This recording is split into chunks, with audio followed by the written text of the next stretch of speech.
What if the people making the biggest decisions are also the people with nobody they feel they can talk to?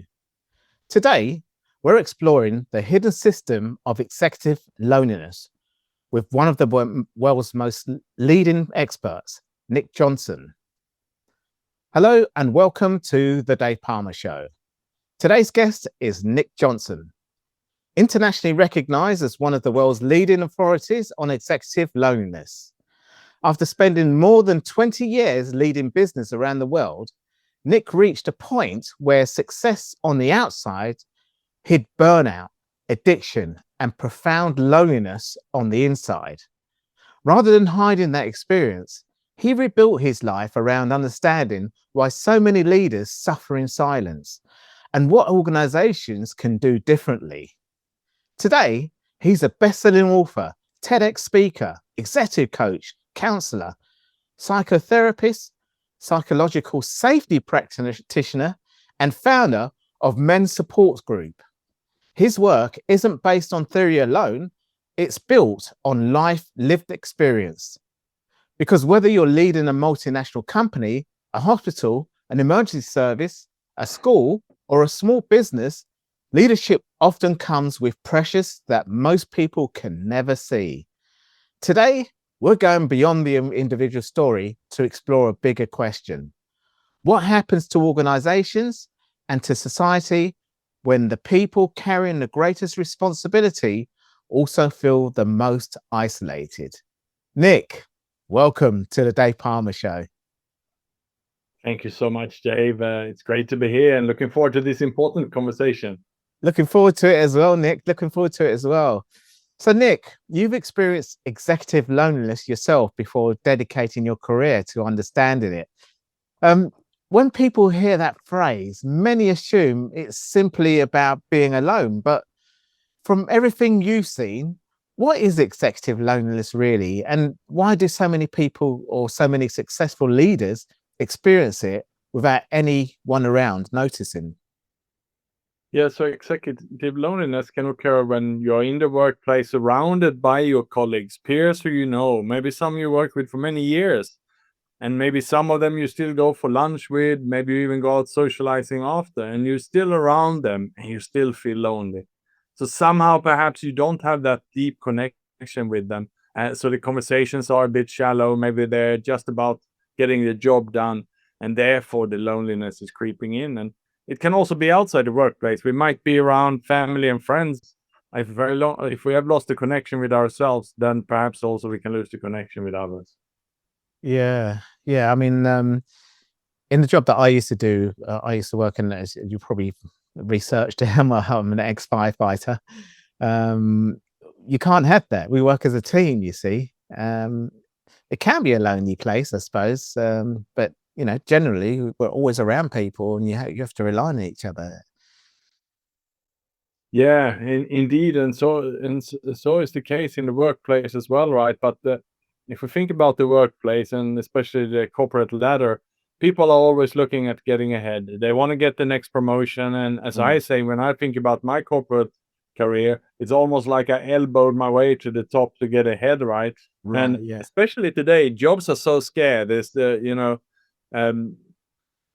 mergers, acquisitions, there's terminations right, left, and center. So if you're in there now, you'll be anxious to be perhaps too vulnerable. Maybe you're anxious to disclose your weaknesses and challenges or asking for help because you worry, well, if they know that, maybe I'm going to be the one who they let go with the next round of layoffs. So people are really protective, unfortunately, at the moment.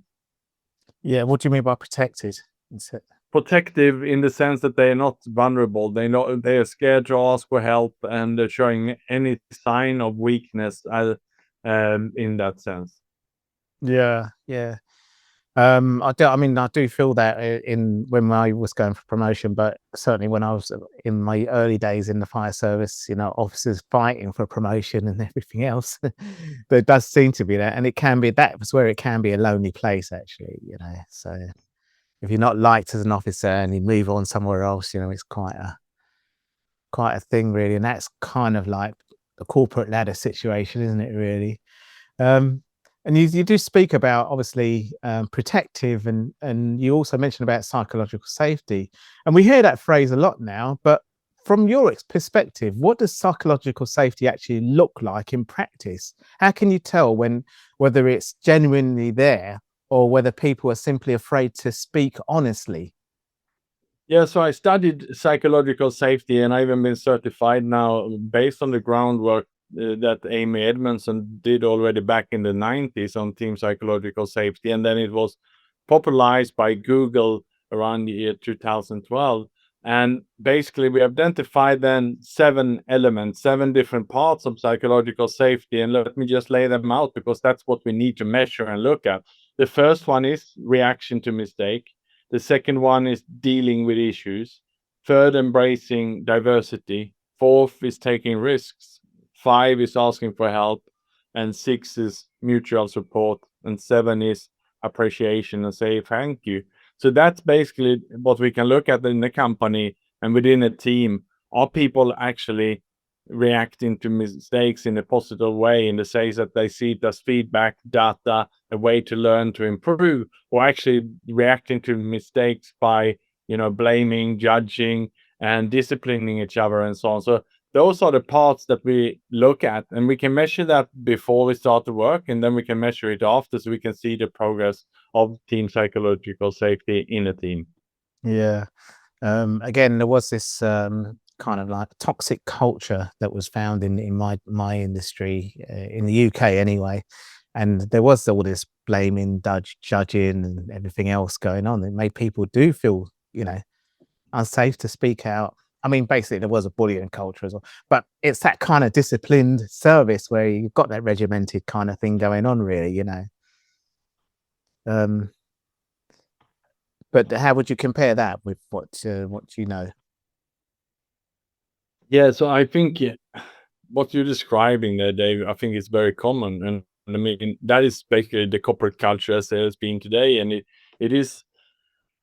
People are really scared. The people are comparing, competing, and it's easy that if you're competing about the promotion, as you can climb one level higher and higher in the corporate ladder, the lonelier it gets. When you are a middle manager, you might have 100 people at your level, and then suddenly it's 30, then it's 10, and then it gets lonelier and lonelier.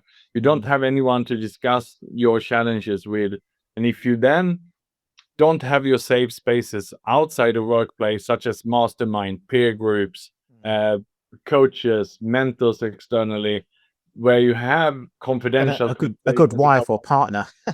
Yeah, exactly. Well, we That can does come back count. to share the challenges with our partner. Maybe we can offload once or twice a week. But if we come back home every day to disclose all our challenges, then maybe that partner is eventually going to run away, right? And also, they might not understand your particular industry as well. So it might not be fair to offload on them. No, that's right. Yeah, yeah. That is, or not even that. Sometimes they won't understand where it is because they don't understand your industry as well. So it's kind of like, even if they want to help, they would never understand if they don't know everything about the industry that you're in, or corporate set up or whatever.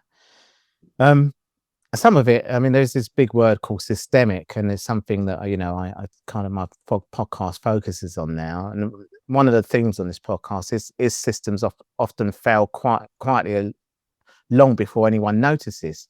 So when you work with organizations, where do you actually see the system breaking down? Not just the individual, but the culture surrounding them. Yeah, it's almost like if we think of an airplane when they are crashing, it's normally not just one thing. It's normally a series of events, and most likely is human errors. And many times it is been someone who knew that something was happening and they didn't speak up. And that is particular for team psychological safety. We look quite often at the airplane industry. Even the biggest airplane fatality in the history, in the 70s, in the Tenerife, the disaster, actually the pilot was about to take off, and the co-pilot saw that it was an oncoming plane, but the co-pilot didn't dare to challenge the captain because this captain was Mr. KLM on the billboards and that kind of person. So therefore, the status quo was not challenged. The same or similar situation was the case with Nokia, where Nokia knew that the Android was coming out and iPhone was coming, and Yeah. the engineers presented this to middle management. The management got scared and said, make sure you don't tell this to the board and the CEO because they're going to be very angry. So Yeah. it's almost like, when you have the organization, the culture is such that you have the people, the masses know everything, but they're too scared to tell the bosses about it. And that's when disasters are happening. And it only needs then a couple of competitors, the market is changing and something is happening. And before you know it, you're out of business. Just look at Blockbuster, look at Yeah. the Kodak and all the other Blockbuster, yeah. companies that are no longer with us. Just wondering when Netflix is going to go out of business, actually.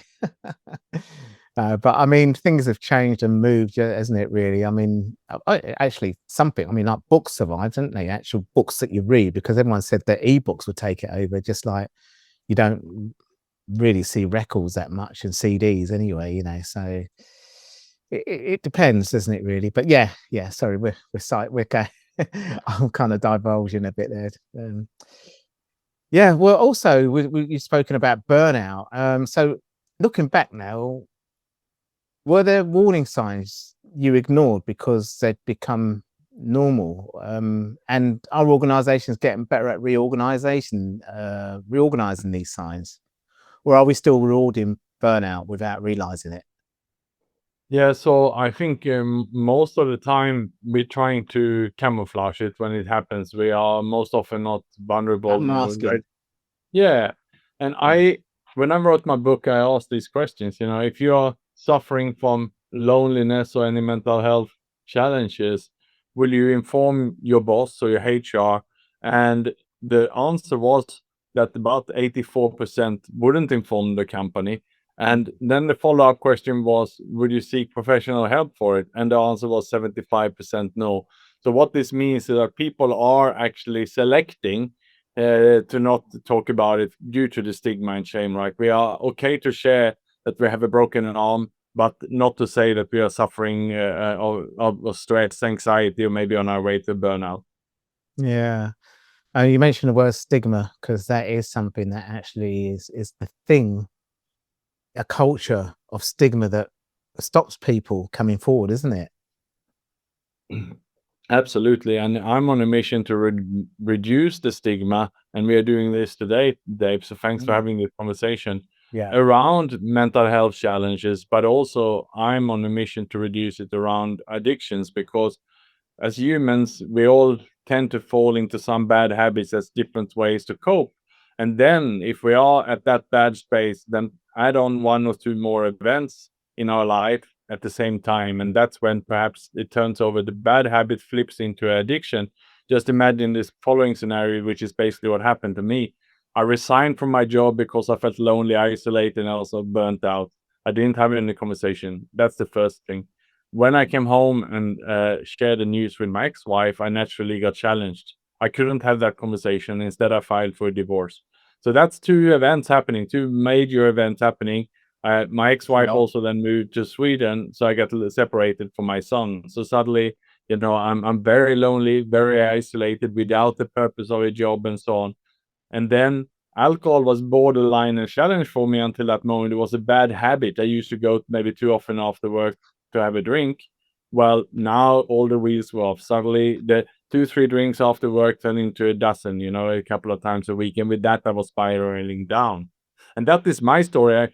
Someone else might cope in a different way and go under with another addiction.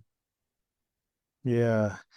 Well, that is one part of your story that takes real courage to discuss, is addiction, really. But many people imagine addiction starts with weakness, and often it's simply someone's way of coping, really, which is what you're describing, really. But what did recovery teach you that leadership never did? Well, I think, recovery for me and hitting, should I say, rock bottom was, a catapult into for me to seek help and to work on myself. And it's been a tremendous, painful, but a growth journey. I bent myself inside out because I really had to address it. And in that sense, I'm a very different person today. I'm much more vulnerable, more open. I own my shit, so to say, and I done my amends and cleaned up. and I'm a very different person compared to the person you ever had on this show a decade ago. Yeah. Well, you wasn't on my show a decade ago, but yeah, I understand what you mean. I know what you're talking about, really. Well, this show often explores how systems behave under pressure. So, when organizations enter crisis, what usually happens to leaders emotionally? And what mistakes do organizations make during those moments?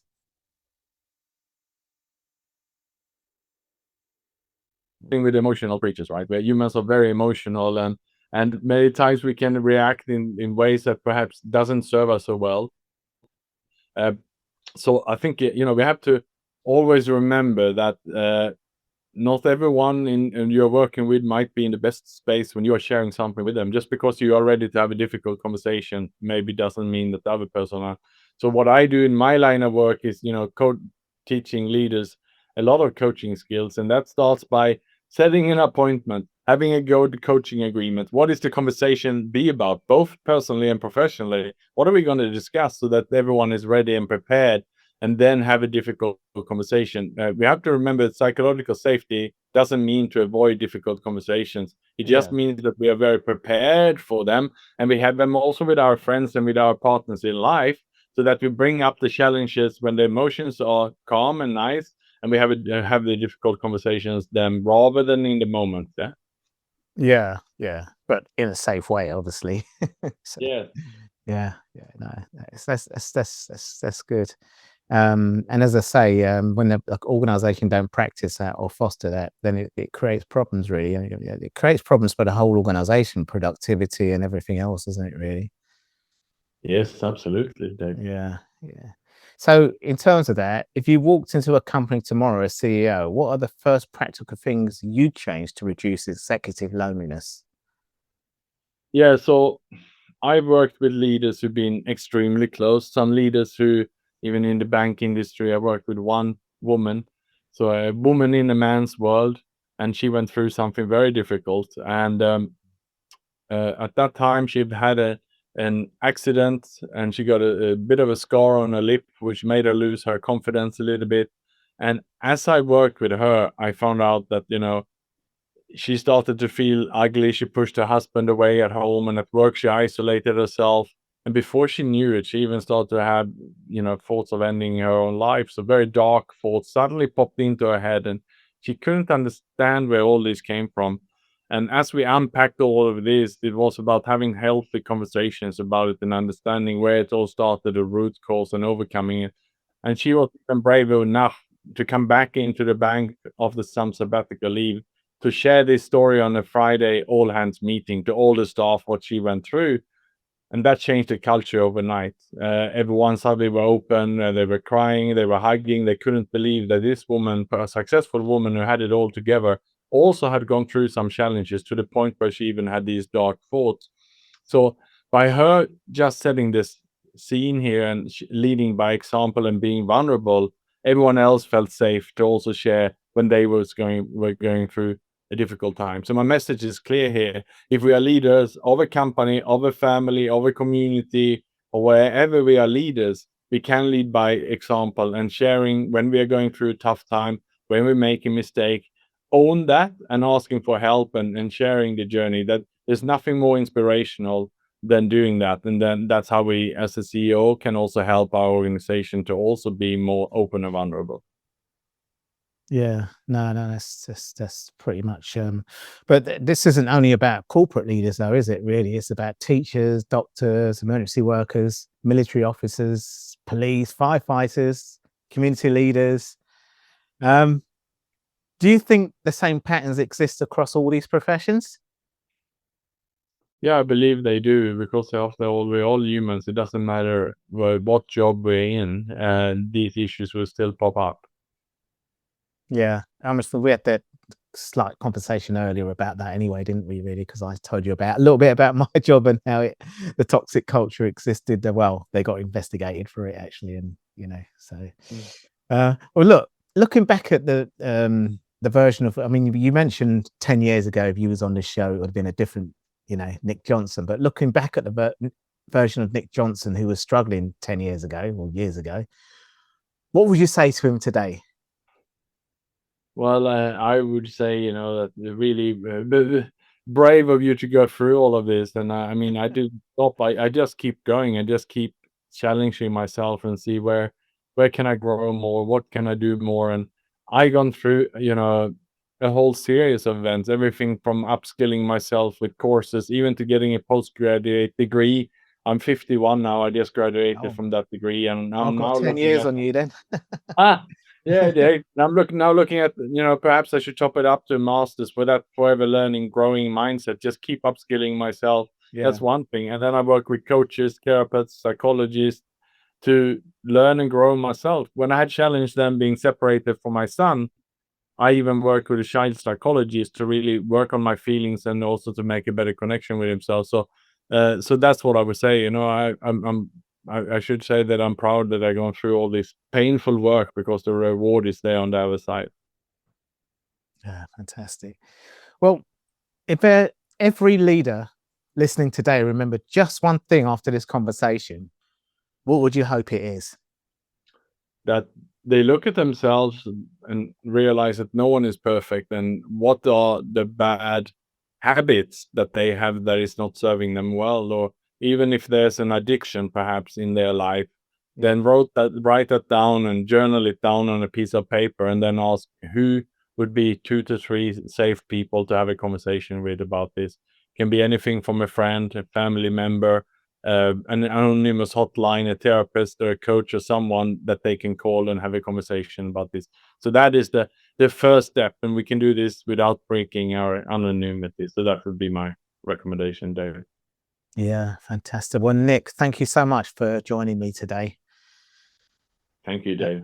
Yeah, your story is a reminder that leadership isn't simply about making decisions, it's about being human.